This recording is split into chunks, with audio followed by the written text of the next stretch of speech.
আজ সকাল সকাল ঘুম থেকে উঠে চলে গেলাম হাটের উদ্দেশ্যে। হাটটি অবস্থিত শান্তিপুর স্টেশনের পুরো পাশে। শান্তিপুর স্টেশন থেকে নেমেই হাঁটা পথে কিছুটা দূরেই হাটটি পড়ে। তো আমরা এখন হাটে পৌঁছে গেছি। তো এখন দোকানপাট রেডি হচ্ছে বেচা কেনার জন্যে। তো হাটে একটু ভেতরে ঢুকতেই অনেক বিভিন্ন শাড়ির দোকান আমি দেখতে পেলাম। আপনারা যদি পাইকারি রেটে শাড়ি কম দামে কিনতে চান তাহলে চলে আসুন শান্তিপুর স্টেশনের পাশে হাটে।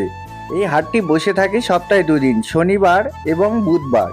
তো অনেক খোঁজাখুঁজির পর আমি মশারির দোকান দেখতে পেলাম। অনেক মশারি দেখা দেখির পর এই দুটো মশারি আমি কিনে ফেলি। মশারি কেনার পর চলে গেলাম একটি জামা কাপড়ের দোকানে। সেখানে গিয়ে আমি কিছু জামা প্যান্ট দেখছিলাম। জামা প্যান্ট পছন্দ না হওয়ার কারণে চলে আসলাম বাড়ির উদ্দেশ্যে। যাওয়ার পথে একটি চায়ের দোকান থেকে চা খেয়ে নিই। তো বাড়িতে এসে মশারিটি রেখে দোকানে চাবি নিয়ে চলে গেলাম দোকানের উদ্দেশ্যে।